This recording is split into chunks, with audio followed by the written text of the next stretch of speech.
I'm a forward air controller, a fact, an Air Force pilot assigned to brigade. This particular mission was pre-planned, requested by the Army's 3rd Brigade a day in advance. The objective was to find and destroy base camps on an east-west BC supply route in the area around Lai Key, about 50 miles from Saigon.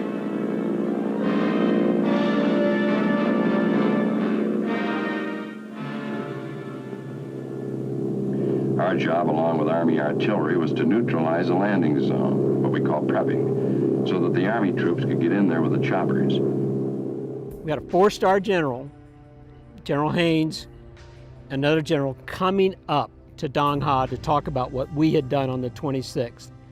All of a sudden, we don't know that there's a bombing halt coming 1 November. Everybody else knew but us. And the North Vietnamese knew that there was a bombing halt coming, and they threw everything at us. I had the last guys, the F-4s that were shot down before they went into the water. But we took so much fire, and we were wondering, like, what the hell is coming on?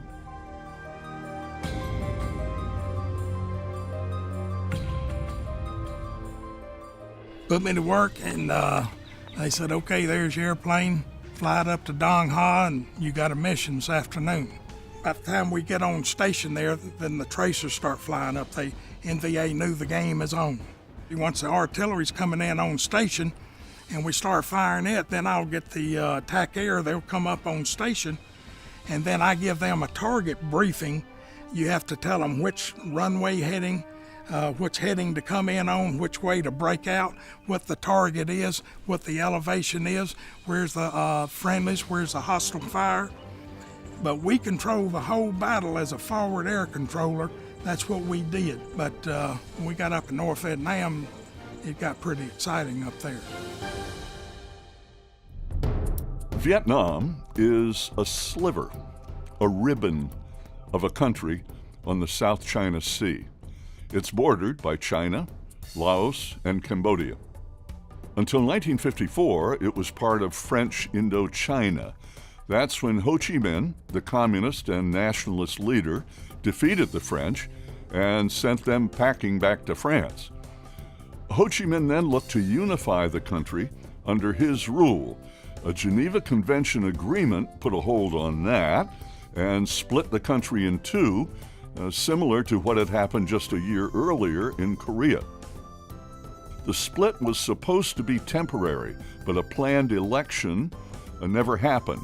The North stayed communist, while the South, backed by the United States, wanted democracy. In the late 1950s, President Eisenhower started sending military advisors to help the South defend itself. President Kennedy continued to send in more troops, and by 1963, 16,000 American fighters were in South Vietnam. In early August 1964, 2 North Vietnamese attacks on U.S. ships in the Tonkin Gulf were reported. The second attack never happened, but President Johnson used the report to get broad military powers for himself to expand America's combat role in Vietnam. By the end of 1965, almost 200,000 American troops were in the South. By 1969, the total had jumped to 543,000. America's combat role lasted another 8 years. It was fought from the air and on the ground, often in deadly jungle fighting. More than 58,000 Americans were killed, more than 300,000 were wounded, not counting those who were mentally maimed. Of the total population of both Vietnams, 40 million people, estimates indicate as many as 1 million Vietnamese died, another 3 million Vietnamese were wounded.